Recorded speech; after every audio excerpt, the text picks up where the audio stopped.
Okay, pal, you want smash mouth power and efficiency? Then here's your starting lineup. Ford F-Series, #1 for 37 years straight. Talk about a dynasty, baby. Hey, it's game time, sports fans, at the Bill Ford Tough Sales event. And good evening from Legends Country Club in Stephenville, Texas. We're going to be here for the next hour. We've got food specials, door prizes, and of course we're surrounded by some of the best Tarleton Texan football fans around. Make sure you send your questions to Coach Fowler later in the show. We'll have our Ask the Coach segment. If you're here in the audience, just let Nathan Burrell or Jeff here know, and you can ask a question live. If you aren't here, you can send us a tweet to @TarletonSports, #FowlerShow. Again, that's @TarletonSports, #FowlerShow. Coach, good evening. How are you? Good, Casey. How are you? I'm hanging in there, man. I know a tough loss over there in Commerce. Have you had a chance to?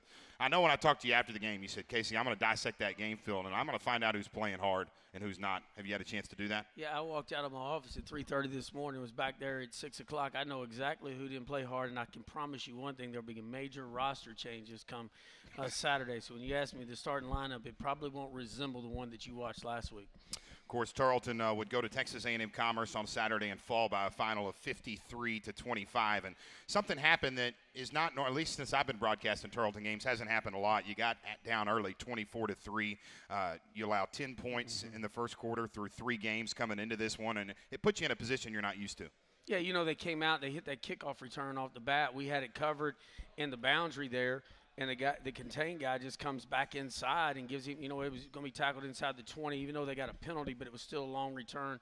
And then they started going back. The game plan offensively changed for them a little bit with the 2 quarterbacks. If Rollison had played, you know, he was a pocket passer, throw the ball down the field.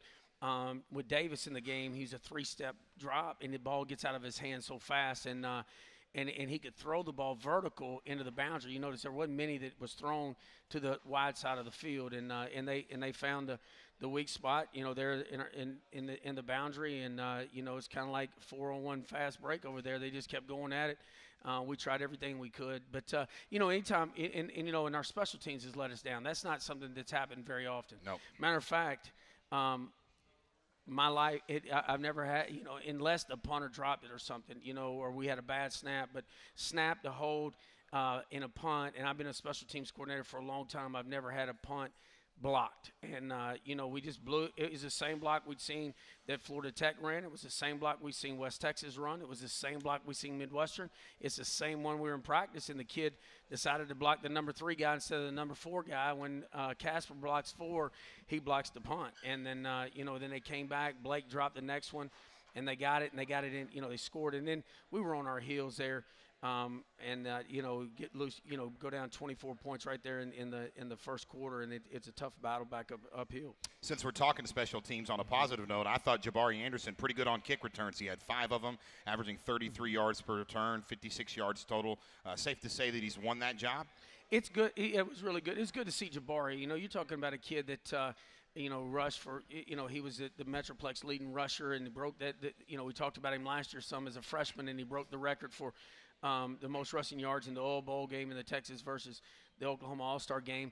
It was really good to see him. You know, I want to see him get more involved with our offense. You know, when we were at Fort Hood, that child was playing really, really well. And he's starting to get better each week in practice. And, you know, we got to get him back going. And you could see, you know, there was a couple of times there wasn't anything there, and he made a couple moves and got out. And he's a dangerous kid with the ball and just a freshman.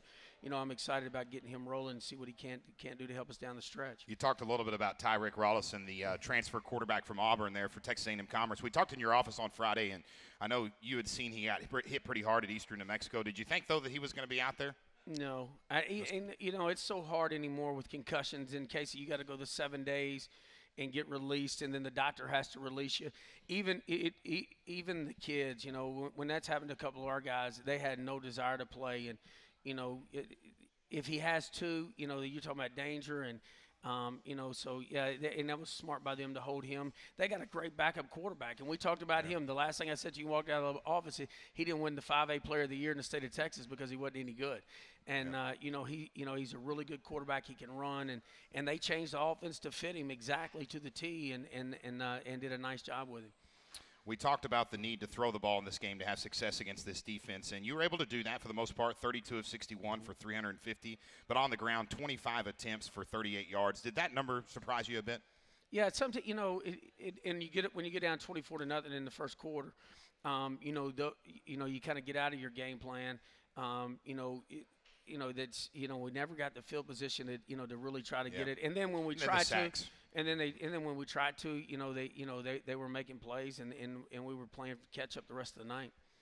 At the end of the third quarter, you would cut it to a 36-17 Commerce lead after a Strahan touchdown run. Did you feel like at that point, if you could get a stop on the next position, you could make it a ball game? I did, we just, even before half, when we scored there before half and we got the onside kicks, and and we weren't offsides. I don't know why that. I mean, it's because it's clearly on tape that we weren't even close to being offsides, and that would have been because I felt like there were 45 seconds if we got it, and that's why we blooped it up over the top. The ball was going to be around the 30-yard line. At least we could try a field goal. Blake's been kicking the ball really well. Try to get one more score there, and it didn't happen. And then once we scored that touchdown and cut it, things started to change because what you seen was the week before against Eastern Mexico, the same situation, and then they came back in there, and they hadn't pulled their starters at that point. They were still playing, and we weren't able to get that stop the next series. And I know we can sit here and talk about what if this would have happened, what if that would have happened, it would have been a different game. But they had 8 fumbles, a league high coming into the game, and they dropped it a couple times. And if you're able to get those 2 fumbles, it's a big difference maker. Yeah, they had, we had it. We had a couple plays, and we knew the tailback had, was careless with the football, and that that he was going to put it on the ground. And twice he did, and we didn't get it. And they both just bounced up right back to him. It was one of those situations that usually you're fighting because that old ball kind of bounces around funny when it gets on the ground, but it bounced right back to him, and they were able to recover. But we did come out there in the third quarter and get some stops on defense, but we got them in third down and we weren't able to convert. Some things in life, folks, just are bigger than football. And before the game, Nathan Burrell sent me a text, a tweet from Colby Carthel, where he's taking a picture with Chance Wallace and a couple of the Texas A&M Commerce players, and Coach Carthel says there are bigger things at stake than tonight's final score. We are Chance strong. I thought that was pretty classic. Chance has got, one of the coaches over there grew up with Chance in Canton, and a couple of the players were good friends with Chance there. And that's who's in the picture. And they were, that's, he's a special kid to see him right there, on the sideline. And a lot of people know about Chance. He's a good player in this league, and a lot of people recruit him. The kid passed for 10,000 yards and 93 touchdowns in high school and was an all-state safety. So, a lot of people know about Chance and know about his injury. And one thing, they had the tragedy this year, we always send letters and notes over there to him. And that's right.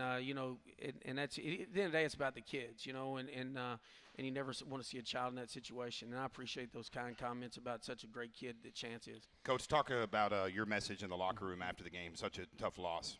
It just, exactly what I told you. I'm going to find out. I stood there at the door, and I told the guys that I knew were committed and that you've seen in the game that played hard, and I told the ones that weren't. That's the thing about coaching. If you ever try not to tell the truth to a child, I told them, hate me for telling you the truth to make you a better man. I'd rather you hate me than like me than lie to you and make you a worse man. And I told him I'm going to tell exactly who played hard, who's committed, who's preparing each week, and who's not. And sometimes, you got to face those truths. And I said, and if your mama calls me, I'll tell her the same thing. But you have to tell them that way. And then hopefully those kids will learn in time because, you can't sugarcoat reality. I tell them all the time, if you make an excuse for anything, an excuse makes you a winner in everything. And in the end of the day, you lose everything. We're not going to make an excuse. We didn't play very well. We got, I felt like in some positions we got out efforts. We got, where the desire was there. The game of football is a contact sport. And if you want to play something that's not contact, try one of those sports. I didn't see nobody hitting nobody bowling. You want to try that, go bowl. Yeah, I've never seen that. I've seen it in golf, but we won't go there. Yes. That was Coach, obviously this week you can really separate the boys from the men. I mean, it's a tough loss. You're 1-3. Your back's against the wall. What have you learned from some of the guys this week? I know it's only Monday. Yeah, we've practiced. We've already practiced and met, and it's very quiet. The film session I just left wasn't, very pleasant, because that's what Mondays is Tell the Truth Monday, You know, if you don't understand what you're doing, then you need to tell the truth to your coach and communicate with him so we can find out what the problem is. But if you're not executing the right way and you're not giving the effort that you need to be, then you know, you got to do something else. And we were very hard on them. The ones that didn't, you know, I made it. You know, watching the tape, you know, with the defensive guys, I made a point. I didn't call them by name. I called them by position. You know, and that was, hey, you know, you got to get it done here. But you know, there were some kids that played hard. We praised those kids, and we pointed out things that they did on tape and great effort plays that they made, and praised those guys too. But, you know, that's part of the Tell the Truth Monday. I know this is kind of a personal question, but as a coach, how stressful is it just after a loss like this personally? You know, I think it's a more helpless feeling because sometimes you always, you know, when I seen that ball thrown over there in the boundary, you know, the flashes of me playing, you know, of course, I'm too old and fat anymore to be playing. But yeah, you're not fat, man. Come on. I just know that you know, when you have opportunities to make plays, you know, you wish you could go play. You know, I know, you know, I might got beat, but I was gonna go down fighting. And, you know, that was what I didn't see in a couple guys. And that's what disappointed me. You know, if you play hard as you can and you give everything you got at the end of the day, you lose, you still won. You know, you're going to lose some, you know. And I felt that way the last 2 weeks. I didn't feel like that Saturday night because, you know, some kids, you know, didn't compete. And, you know, that's, you know, and we got some guys out there that are playing hurt, that are tough, that are, you know, a guy like Cody Travis. I mean, to just see his grit and having to play, and, you know, Ronnie Famoa, you know, some of those kids that are hurt. Brandon Moore's not, you know, well. Chops. You know, you want to watch the way the game is supposed to play, watch number 6 for the Texans play. Sure. You know, he's going to make mistakes, and he'll drive Coach Cary crazy. He's going to make mistakes. But I tell you what he does. He does it full speed. He has no fear, and he plays the game exactly the way. I could watch Colin Strahan play the game all the time because he plays the game so hard. He would be the same way if he played safety. And, you know, that's, you know, those are the type of guys you got to point out that they play the game exactly the way it's supposed to be played. With the 53-25 loss on Saturday night to Texas A&M Commerce, Tarleton now 1-3 on the year and 1-2 in the Lone Star Conference. How close is this series between Tarleton and Commerce? Well, in 22 meetings, Tarleton's won 11 and Commerce has won 11. We'll take our first break here on the Coach Cary Fowler Radio Show. When we return in 1 minute, it's time for our Lone Star Conference and National Spotlight. This is the Tarleton Sports Network, presented by the North Texas Ford Dealers. And welcome back to Legends Country Club, the Coach Cary Fowler Radio Show. We'll be here till 7 o'clock. Later in the show, we've got door prizes for our live audience here. Of course, we have our Ask the Coach segment. So if you're here in the audience and you want to ask Coach Fowler a question, find Nathan Burrell here. And make sure you know Nate's waving his hand that you want to talk to Nate and you're going to ask a question live. If you're listening to this show on tarletonsports.com or on 90.5 FM, our flagship station, you can tweet us at Tarleton Sports, #Fowler Show. Again, at Tarleton Sports, #Fowler Show. Time now for our Lone Star Conference and National Spotlight. What a week it was in the Lone Star Conference. 4 games. The first game, West Texas A&M, 56, McMurray, 21. The third consecutive win, Coach, for West Texas. They're kind of starting to get in a groove now. Yeah, they are. They got a good football team. You know, you knew it when you played them. And this league's going to be interesting. I mean, everybody's got to play everybody, and you got to turn around and play some people twice. Yeah, it's going to get real interesting. On week 11 of the season, after that one, it'll be one of the most competitive years that we've ever seen. Well, you're going to see some teams in that playoff system really play the spoiler, too, because there could be some teams in that playoff that need to win to make the NCAA, and you're going to have some teams that are going to try to play the spoiler, and it could happen. It could happen very easily. Especially in this league. The second game around the conference, Eastern New Mexico, 31. Texas A&M Kingsville, 0. How about this, folks? Eastern New Mexico had never won in Kingsville. They were 0-14 all time. They go down there and shut out the Javelinas 31-0. I don't care who it is. To shut out a team on the road is not an easy thing to do.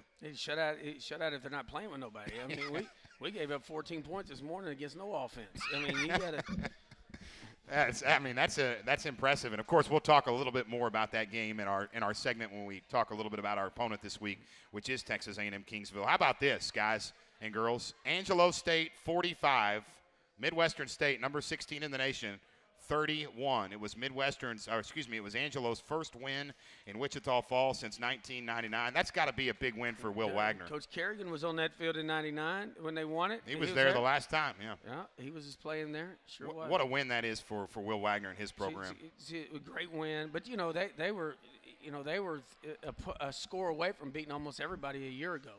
And they've got a good football team and a lot of guys back down there, and they had West Texas beat the week before and Sure gave up a big lead there in the second half. 4 turnovers in that game for Midwestern State, 0 for Angelo State. We talk about it every week. If you win that turnover battle 4-0, you're going to win. What percent of the time? That's the same thing when you look at turnovers. I mean, we turn the ball over in the kicking game. However you look at it, it's possessions. You lose possessions, and that's a huge thing. The final game around the conference, we talked about all 3 of them, pardon me. It was A&M Commerce and the Tarleton Texans. We talked about that in our earlier segment. The offensive player of the week in the conference, boy, did he earn it. Kyle Washington, the quarterback at Angelo State, a career-high 250 rushing yards, and he threw for 3 touchdowns. There's a reason this guy was the preseason player of the year in the conference. Yeah, he looks like he could play power forward, I mean, he's a huge kid. I think he's probably 6'5" and 220 pounds, and you seen him at media day. It looked like a basketball player walked in there. He's a good-looking athlete. He sure is, and there's going to be a lot of defensive coordinators preparing for Angelo State, really scratching their head. How do we stop this guy? Yeah, and if you look at the stats the last couple of years, they've been tops in the league in offense. They've always he's done a nice job, and they've grown him up. He's freshman and sophomore year, and now in his junior year, and they're starting to reap the benefits of a great athlete. Take a look at the standings in the Lone Star Conference. Texas A&M Commerce at 3-0. They're in first place by 1 game. There's a 3-way tie for second place in the conference between Angelo State, Midwestern, and West Texas A&M at 2-1. And then it's just jumbled up in the middle. There's 3 teams at 1-2 in Eastern New Mexico, McMurray, and your Tarleton Texans. A 3-way tie for 5th place. And then Texas A&M Kingsville down in the cellar of the conference. And really nothing to ask there. We know every week we talk about this. There's going to be a jumble in the middle.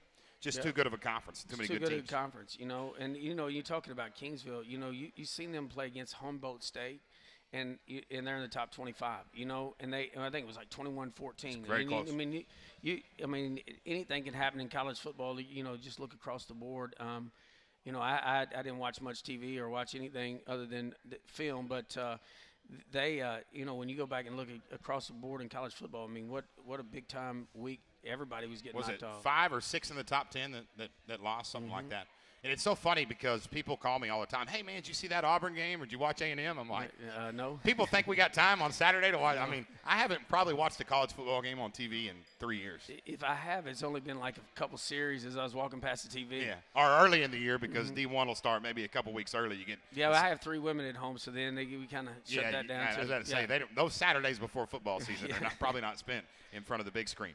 Take a look at the games around the Lone Star Conference this week. There's 4 games starting at 2 o'clock kickoff on Saturday, Eastern New Mexico at McMurray. Then the 6 o'clock game, Midwestern State at West Texas A&M. There's some real good games around the conference. You look at that Midwestern State and West Texas game. WT comes in hot. Midwestern State off a loss. Really a toss-up if you think about it. Yeah. Good luck picking that one. Good luck picking any of them. I mean, that's I guess we'll find out a lot. That's why 6 teams had first place votes, I guess we'll find out a lot about Midwestern, see how they respond from that loss against Angelo State. That game, again, a 6 o'clock kickoff. Texas A&M Kingsville at Tarleton State. That is a 7 o'clock kickoff. And then the final game that night, another 7 o'clock kickoff between Texas A&M Commerce and Angelo State. Coach, I'm going to call that our game of the week. Commerce, obviously very hot. We just saw them.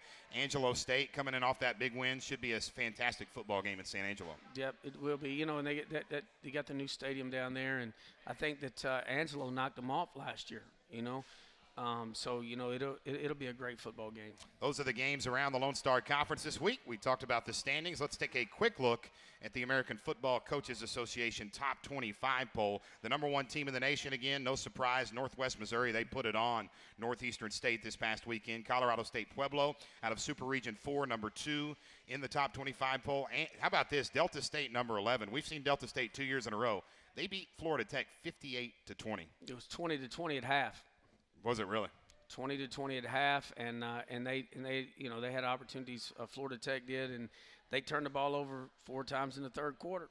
That'll do it. That'll do it every time. And Delta State, last time I checked, at least last week, they were leading the nation in scoring offense. Don't they run an option there? No, well, remember we went into the game, they were running the option, and they decided to put that big quarterback in there and toss it around. Change it around. Yeah, they had an open week. They changed the offense the week before. I forgot about that.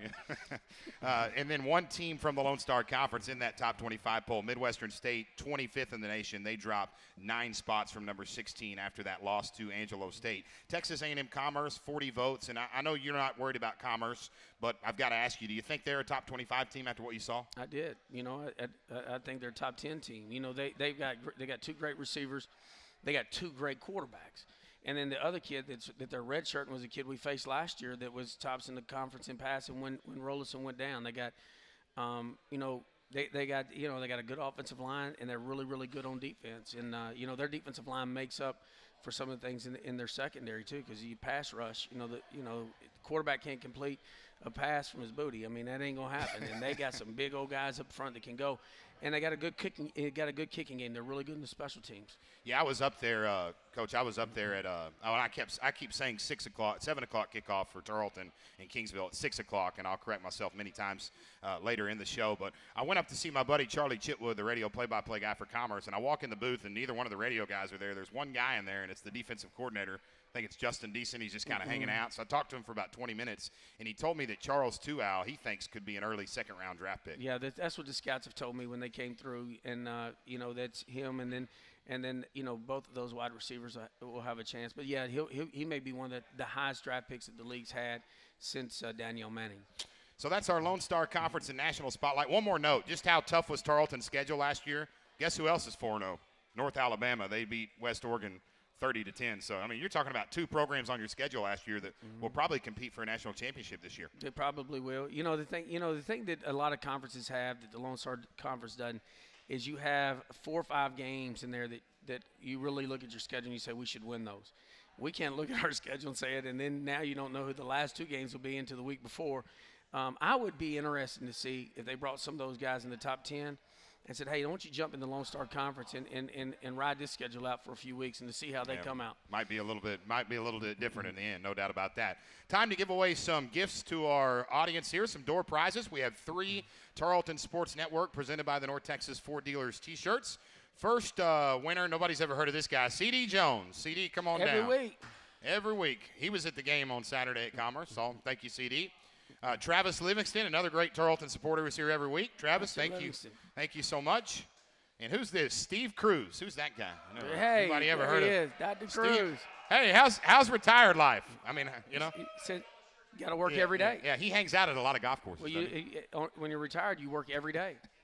Thanks to our entire live audience for being here at Legends Country Club. We're here every week from 6 to 7 o'clock. Coming up next, it's our Tarleton Athletic Spotlight. I'll talk with Assistant Athletic Director for Athletic Performance, Rod Cole, when the Coach Cary Fowler Radio Show continues right after this. The Coach Cary Fowler Radio Show, again from Legends Country Club in Stephenville, Texas. We're going to be here until 7 o'clock. Still plenty of time to come out. And again, our next segment is going to be our Ask the Coach segment, and you can send us questions at Tarleton Sports, #Fowler Show, at Tarleton Sports, #Fowler Show. If you're in the audience here, find Nathan Burrell, and we'll have our Ask the Coach segment coming up next. Time now for our Tarleton Athletic Spotlight, and I want to welcome in a man who's in his 7th season at Tarleton. He spent 15 years in the Big 12 back in 1998. Folks, he was named the National Strength and Conditioning Coach of the Year. Please give a round of applause for our Director of Athletic Performance, Rod Cole. Coach. Thank you for having me here today. Yeah, good to have you, Coach. Now we're going to have a little bit of fun with this, folks. Coach Cole has an impressive resume, so I'm going to kind of go back in time and ask him some questions. He's worked with a lot of NFL players. Coach, you spent, what was it, at Kansas State, 14 years? 14 years at Kansas State. Got it written down right here. By my count, 13 of those years, maybe all 14, you worked with legendary head coach Bill Snyder. What was that like to work with Coach Snyder? He's one of a kind. You never knew or you never had a problem knowing what was going to happen because he was so consistent. Most consistent human being I've ever been around. Just every day, came in, went to work, expected the same thing all the time. Really, he was easy to work for in that sense. And I always hear he's just a man of extremely high character. Tremendous individual. I could tell you story after story of how he works with young people to motivate them to do right. That's awesome. Coach, 14 years again at Kansas State. Talk a little bit about your time there. What's it like? I've always heard Manhattan's a pretty neat place. Well, when I got there in Manhattan, that's my home state, so it was kind of a dream job to be there. And when I got there, people forget Kansas State had the losingest record in the history of college football. Yeah, didn't they call it like Toilet Bowl U? Futility University. Okay. Futility U. And when I got there, we still had that losing record stigma hanging over our heads. But he came in and demanded consistency every day in the program. And I was blessed. I got there in 1993, the very first year, we went to a bowl game. And then we went to 11 in a row. Unbelievable. Before hitting a streak where we missed 2. And then in the last year, Ron Prince came in and we went to a bowl game again. So 12 out of the 14 years there, we went to bowl games. They call it the Miracle in Manhattan. And there's a reason the stadium's now named after Bill Snyder. He's just a tremendous individual. You drive in on Bill Snyder Highway to get to Bill Snyder Stadium. I bet there's more than that named after Bill Snyder. There's a lot of things. We'll put you on the spot here. What was the best game you saw as a member of Kansas State? Definitely 2003 Big 12 championship game. Oklahoma was being crowned as the greatest team in the history of college football, and we came out and beat them 35-7 in a Big 12 championship game. Now, Coach Beasley over there is throwing his hands up. He had a few games. He was the MVP of the Cotton Bowl in 2000 when we beat Tennessee.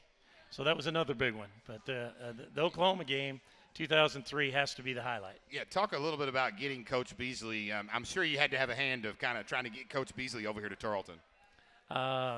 When we got an opening, Coach Fowler and I talked, and I said, the best guy I know for that position is Jonathan Beasley, and we did a little work. We got on the phone, and it took us a little while, but we got him here. Yeah, good, and it's great to have him here. Talk a little bit about some of the players that you worked with. It says on your bio you've coached over 50 NFL draft picks during your career. Talk a little bit about a few of those players that stick out to you, that are special. I always, when I'm asked to give examples of hard work and great accomplishment, I think of a young man named Todd Weiner. Came out of high school at 220 pounds, left college 5 years later at 300 pounds, played 12 years in the NFL. Got paid a lot of money to protect the backside of Michael Vick for the Atlanta Falcons back in those days. Great player. He tops the list. You've got Terrence Newman, that played for the Cowboys, played corner. Probably the greatest athlete I ever coached, just in terms of being able to run and jump and just being an athlete. He was not even an all-conference high school football player. Really? We recruited him because he could run fast and jump high. He was a basketball and track guy. He did not like to lift weights when he came to college, but somehow the light went on that this is going to get me to the NFL. And his senior year in college, he's the #1 defensive back in the country, wins the Bronco Nagurski Award, and goes to the Cowboys' 5th pick overall. Had a great career in the NFL. Darren Sproles, now with the Philadelphia Eagles. Darren Sproles never said a word. Came to the weight room every morning. We'd open at 6. He'd be there 15 minutes early, never say a word. 5 o'clock or 6 o'clock, the workout starts. He hits it, and Katie barred the door because he was going to bust it hard every day. Darren's not little; he's just short. He's about 5'5.5", 190 pounds, strong, fast, just a great young man. I like to watch the Green Bay Packers. Jordy Nelson, this guy I had it for 4 years. Jordy was a walk-on from 18 miles down the road at Riley County High School. A walk-on. A walk-on. With the NFL, he followed in the footsteps of a guy named John McGraw, same high school, walked on, played 8 years in the NFL. Unbelievable. And then Mark Semino was a guy that played for the Eagles and the Saints, played linebacker. He's one of the best workers I've ever had seen in a weight room, just a tremendous worker. So, so some of the guys. Of course, I got to mention Jonathan Beasley, smartest quarterback I was ever around. And a story I always like to tell about Coach Beasley is, in a game, he made a check, and Coach Snyder calls timeout and brings him over and said, "Why'd you do that?" And he rattled off, "Well, on Wildcat Day, you said if this happened, we did this." And Coach Snyder looked him right in the eye and said, "You're right, but that's not what I wanted this time." Great story. Great story. Unbelievable just to hear you talk about some of those great players that you've had the opportunity to coach. Let's transition to your role here at Tarleton. You've been here 7 years now, and every time I talk to a head coach, and I would say this behind your back, I'll say it to you in front of your face. Every time I talk to a head coach, they say one of the greatest edges that we have here is to have Rod Cole as our strength and conditioning coach. That must be special for you to hear that. Yeah, it's nice to hear that, but, you know, I'm a part of a love-hate relationship. The athletes love to hate me. They hate what I make them do, and they love the result when it comes out that they play better. It's nice to be a part of a winning program. What are some of the players here at Tarleton you've seen really develop? Well, here at Tarleton, I'm in charge of 4 sports, football, men's and women's basketball, and volleyball. And Nick Perez is second to none of anyone I've ever worked with. Just outstanding worker in the weight room, tremendous work ethic, tremendous character, outstanding football player. Just couldn't say enough good things about him. Lucas Love is another young man that came in undersized out of high school. He's 296 pounds the other day on the scale. You know, he's got a chance to play in the NFL. Sure does. You know, I think, you know, I talked to some of the scouts that have been around for years, the NFL scouts that come through, and I tell them Lucas Love is a poor man's Todd Weiner. You know, he's got a chance to play in the NFL because he's got great feet. Deshaun Phillips was a reason we got him out of high school. He was 147 pounds. He leaves 4 years later, 187 pounds, and has a chance to play in the NFL. He's still bouncing around with opportunities to play at this time. Mark Martinez, I think, is a guy you have to mention. He's been beat up his entire career here, but his work ethic is second to none. You know, he has played through injuries, and he'll have an injury, and he'll get ready for the season when no one else would. Just because he's Mark Martinez, he's going to be ready. Got to ask you, non-football related, women's basketball. I always heard that Cary Wright was a player that in 4 years, or maybe not in 4 years, in a year or so, developed pretty quickly. Cary Wright, in a year's time, lost over 50 pounds. And that was a tremendous work ethic to do that. And some of the things she accomplished, you know, as being National Player of the Year her senior year, were a direct result of her work with us in the strength and conditioning program to lose that weight. In women's basketball, another player I'd mention is someone on the team now, Megan Odell.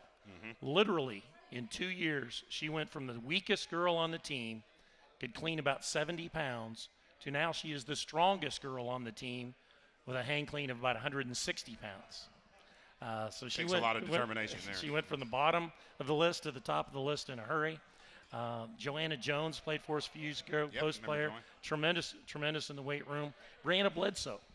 I can still remember when Coach Hearn recruited Brianna Bledsoe and said, you know, she can't play defense. And her junior and senior year, she was our stopper. And that's because she worked hard in the weight room, got her feet quicker, and became a tremendous defensive basketball player.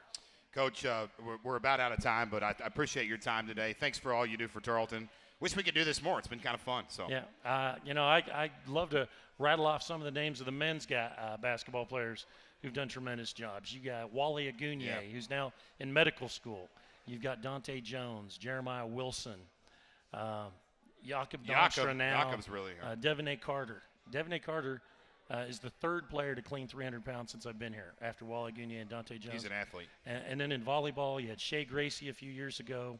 Katie Cavell for 5 years has just been a tremendous worker in the weight room. Caitlin White transferred in a year ago, did a tremendous job, and is playing great volleyball for us. And Kelsey Ragland. You know, I list those names, but I'd love to go down every roster from every year and talk about all the different players who did such a great job. I was going to ask Coach Reisman if we could start a Rod Cole radio show. We can just do an hour because this has been fun. Coach, I appreciate it. Thank you very much. Let's give Rod Cole, our Assistant Athletic Director for Athletic Performance, a round of applause. We're back in 1 minute on the Coach Cary Fowler radio show with our Ask the Coach segment. This is the Tarleton Sports Network, presented by the North Texas Ford Dealers. Welcome back as the fifth-year head coach of the Texans, Cary Fowler, rejoins the broadcast. I'm Casey Hogan. I want to thank our entire live audience here at Legends Country Club. Coach, you talk about a live audience. It's easy to come out here after you win, but after a loss, you really find out who the real fans are. Yeah, they're all fans. I wouldn't come watch me tonight either.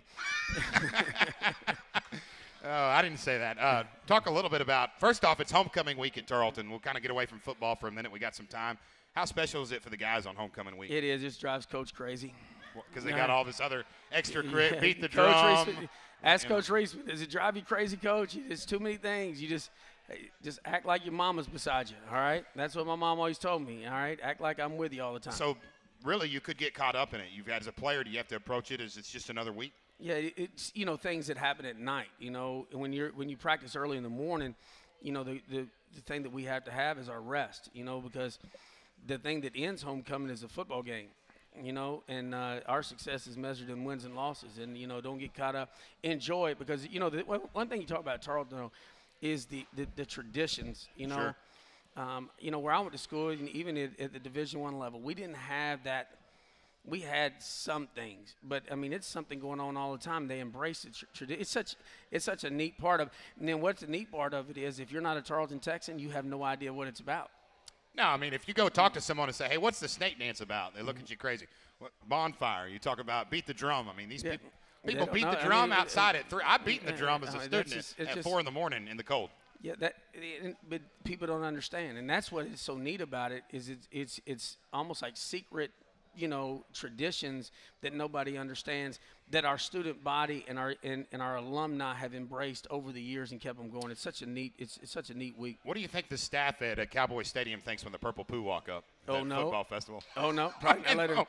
Is Halloween happening early here? What is going? Make sure they got a clear bag.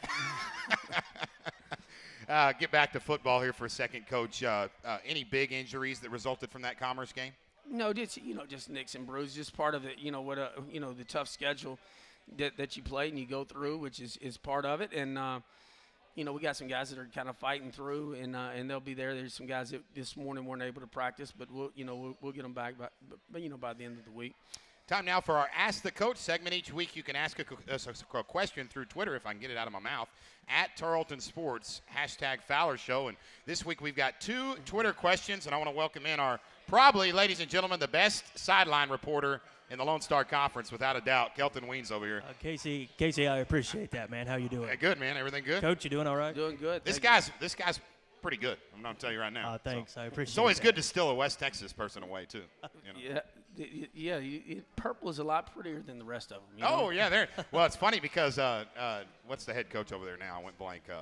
Mike Nesbitt? Yeah, Coach Nesbitt said, we emailed Coach Nesbitt's staff and said, can we get an interview before the game? He goes, I'll interview with Kelton only if he wears maroon and white. Mm-hmm.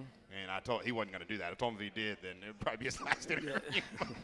Kelton, fire away, man. The first question I got's from Brad. Coach, what concerns you about homecoming week, and what is best about homecoming week from the head coach's perspective? Well, the best thing is, we're talking about the Yale contest, and now that once we started 5 years ago, I wanted to get our players involved more. I really didn't know that much about it, even though I had been here. I wanted to embrace those traditions, and I started finding out and seeing the football players, our seniors, start, beating the drum with the Plowboys, with Dr. DeTavio, and then taking down there is a neat thing. They had never been, in a long time. I know it had been probably 10 years or so since the team had gone to the bonfire, and to be able to go and be part of those things, and just.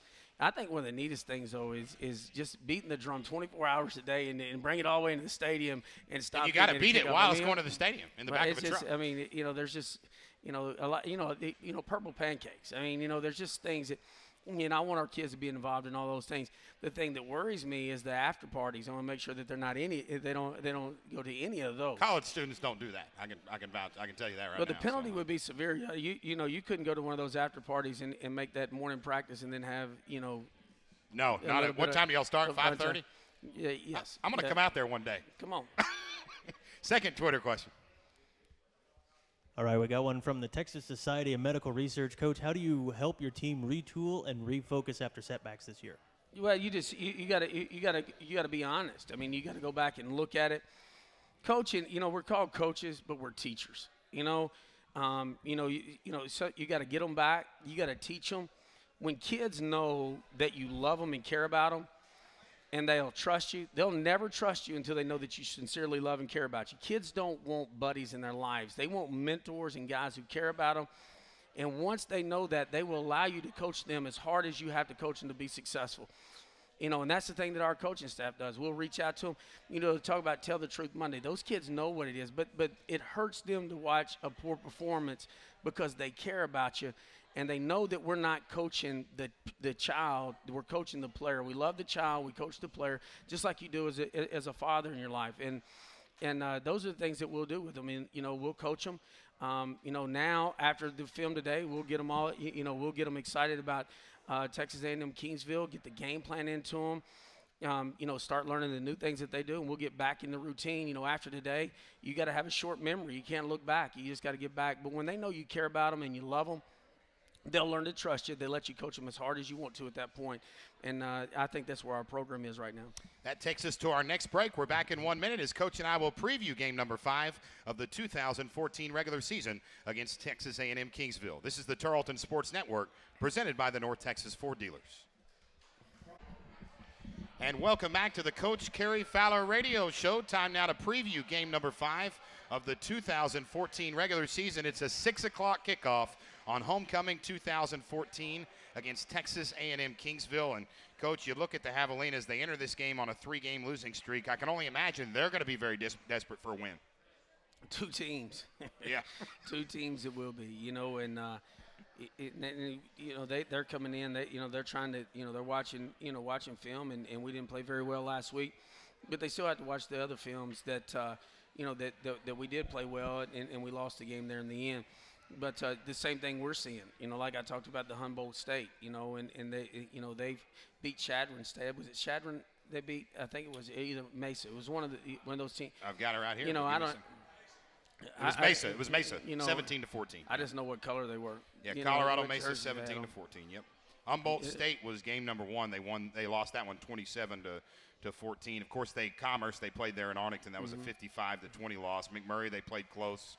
And we'll talk a little bit about that Eastern 31-0 loss here in a minute. But, well, you talk about pressure as a head coach. I mean, put yourself in David Callaway's shoes. A lot of tradition down there, and you know that he's going to want to get a big win. He is. And I've said it, before about what David is doing down there is he is starting to recruit high school players.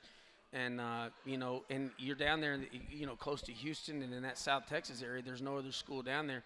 And if you go down there to try to get one, you have to fight, because they, the tradition that Texas A&M Kingsville has. And he's starting to recruit young players, and it's going to take him a while to get those things going to be competitive. And but that's the way that that thing was built when Coach Stanky was there. And then, with Ron Harms, they had some transfers, but they were built. You're talking about John Randalls and Darryl Greens and those guys. They were high school. They were high school football players. Munoz, those guys. Roberto Garza with the Bears. It's great players. I worked with 2 of them at Midwestern when we were there. Keith and DeGrade and Dexter Deese both played in the NFL, and they were all high school players. And that's what he's doing. He's trying to get back in that Houston area and that South Texas area to recruit it and build it the way that Coach Stanky and Coach Harms did when they had a lot of success. And they just have to give him time because it takes time to do it that way. Offensively, well, we'll talk about that in a second. But first, let's talk about that 31-0 loss they had at home to Eastern New Mexico on Saturday. It's early, but if you had the chance to see what Eastern did defensively to be successful. Yeah, Eastern had a lot of success, against Midwestern. They gave up a couple big plays. They had, every time they've had some success. They're very, very good on defense. Eastern New Mexico is. And they had the element that if that option gets rolling, they control the clock. And when you control the clock and you're running that option at them, and the offense is standing on the field, the offense can't. When they're over there on the sideline, they can't score points, and they grinded them out offensively and ran that option and kept that clock running. And then their defense got stops and got them behind the chains, and then they were forced to throw it, and then they brought a lot of blitzes at them. Offensively, they're only averaging 14 points per game. That is dead last in the conference, 154th in the nation. But how much of that comes back to the fact that they've turned over the ball league high 12 times? When you take opportunities away, you count series, and when you turn it over, and that's what happened to us the other night. Even though we turned it over once offensively, we turned it over in the kicking game. You can almost add points to it. That's. When they block the punt for a touchdown, that's a 14-point turnaround. You lose your opportunity to defend, and then they get an easy one. So, and that's what's happened to them. That happened to them at Kingsville. They threw all those interceptions in the first half and got behind so fast, and then you're playing catch up, and now you have to throw the football, and now they're blitzing you, and bad things happen when those turnovers happen. On the flip side, your team very good this year, turning over the ball only 6 times, second in the conference, 26 in the nation. I know the turnover battle is always important, but when you take a team that doesn't turn it over a lot, a team that does it make it even more important? It's all about the ball. You got to possess the ball and you got to get it back. And because we haven't turned it over much, we've been able to stay in football games, and we turned it over, in the kicking game last week, and before you know it, bang, 24-0, and things happen so fast like that, and we got to be able to control the kicking game, and that's I'd like to say make a lot of adjustments. The kid just blocked the wrong way. I mean, we can get him going in the right direction. He hasn't ever, but don't decide to go the wrong way. Sure. In the middle of the game. Yeah, Okay? that never works well. Could you do that in practice? And I was looking, my next question, I'm looking at their quarterbacks. They've had 3 quarterbacks that have played this year. Coach, they've thrown 9 interceptions and only 3 touchdowns, and all 3 have kind of played here and there, and I don't know if that's because of performance or injury. Any trend you've seen there? Yeah, they've had some guys get dinged up. They tried to go with one kid earlier, and he got dinged up.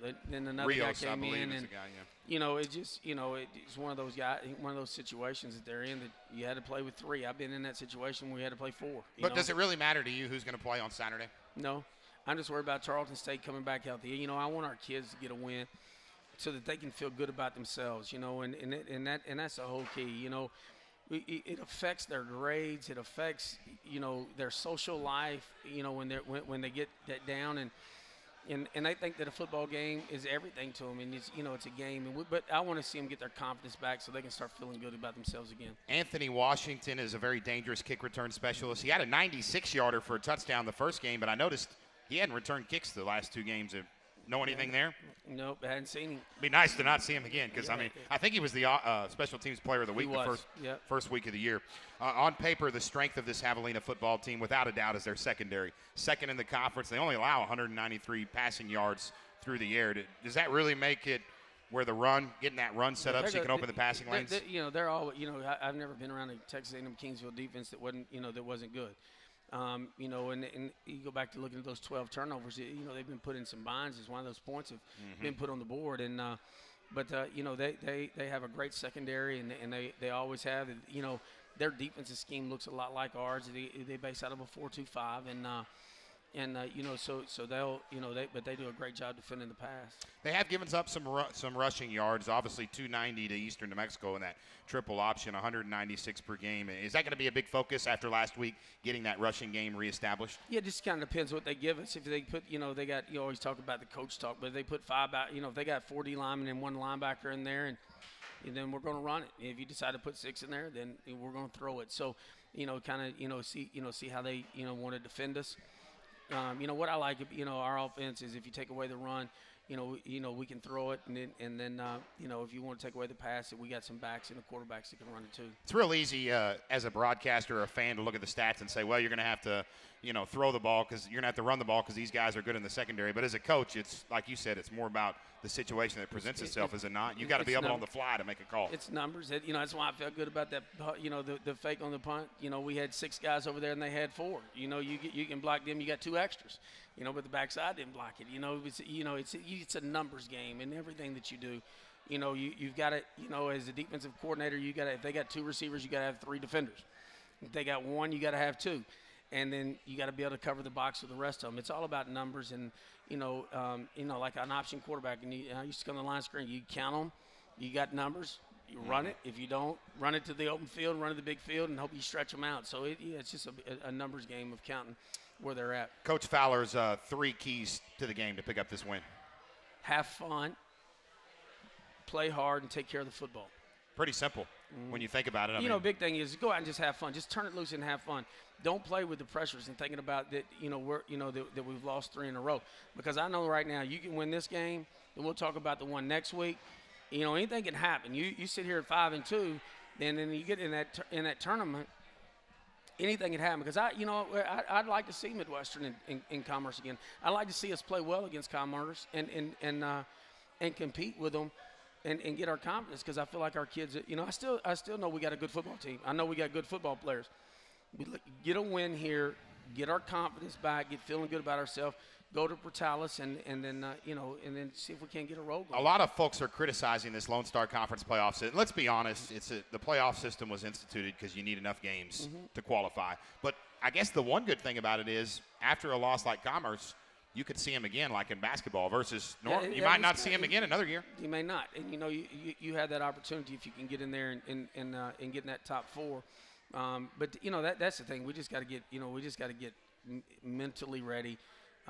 for the stretch run, and we got to have a win. And that it's if you look at it, I don't think we've beat them at home since I've been here, and I don't think they beat us at there since I've been here. And that was back to being defensive coordinator and head coach. Yeah, and I think it goes back to even, remember 2009, the playoff road win and the thrilling overtime road win you had? Yeah. I mean, it seems like the road team in this series always wins. Yeah, it's what it's been since I've been let's here. hope it changes on Saturday. We got to change our luck. We got to just beat that drum a little bit harder and get those demons out of here.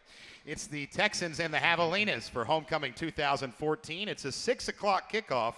You can listen to the National Farm Live pregame show at 5:30 p.m. It's the Coach Cary Fowler pregame interview. We'll have starting lineups, keys to the game, an interview with David Callaway, the head coach of the Javelinas, and much more. The kickoff at 6. You can listen to the broadcast on 90.5 FM, our flagship station for the Tarleton Sports Network. The signal goes all the way to Granbury, Weatherford, even into Fort Worth. You can also listen online at tarletonsports.com/listen live. Let's talk about a little Texan volleyball. They had a great weekend, 12-4 on the year. They're now tied for third place in the conference with a 5-3 record. Coach, they swept Angelo State on Friday night, and that's a powerhouse. It's tough to do that. That's a big win, especially you talking about getting in the tournament. You get in that tournament, you want to be in the top. You want to be in the top brackets, and they're putting themselves in a great situation.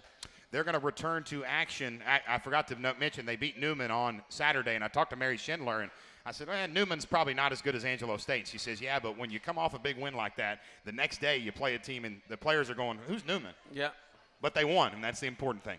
Yeah, that's just, especially when you play outside your conference and outside, teams that you're familiar with. That a lot of times it's hard to get your kids up for that. So they go 2-0 this past weekend. Congratulations to the Texans. Congratulations to middle blocker Kenya Alexander. She was #1 in the nation this week in blocks per set, leading the nation in blocks per set. And you remember Kenya, 6'4" Kenya. She's a heck of a player. Yeah, because I would duck if she goes up. Yeah, and I always said keep Misty Wilson away from Kenya Alexander because she might be able to play a little 5 in that offense system. Texans are going to return home tomorrow night, a 7 o'clock start against Dallas Baptist University. Again, Texan volleyball, 7 o'clock tomorrow. The Junior Texan Club will lead the Texans out on the court. So if you have a Junior Club Texan member at home, make sure your Junior Texan Club person comes out there to Wisdom Gym before the game a little bit early, and the Junior Texan Club will lead the Texans onto the court tomorrow, 7 o'clock. Want to thank our live audience once again. We've got 3 more T-shirts to give away. Listen up if you're here. Robbie Martin. Robbie, come on down. Curtis Graham and Connie Snyder. So Connie Snyder, Curtis Graham, and Robbie Martin, come on down. Congratulations. Texan Golf, real quick update on Texan Golf. They competed in the Golf Week Fall Invitational in Sun River, Oregon. What a trip.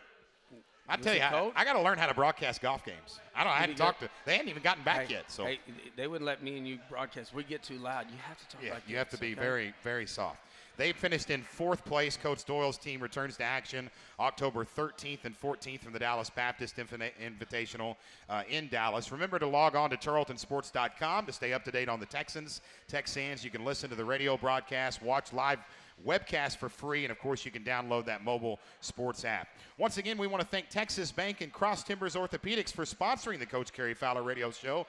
Thanks to Legends Country Club for hosting the show. I want to thank the staff here at the Lookout Bar and Grill. Great job as always. A special thanks to Rod Cole for being our special guest, and to Woods Furniture, as each week they give us this nice table and chair set. Too bad I can't take it home. Can't do that. But and special thanks to Rod Cole for being our strength coach. What an asset he is to have around. Unbelievable. I want to thank Tyrone Dotsey back at the KTRL studio for producing the broadcast. And most importantly, thanks to each and every one of you for listening and for your support of Tarleton Athletics. Coach, just a simple question. I know you hate these questions as a coach, but is this a must-win for your football team? Yes.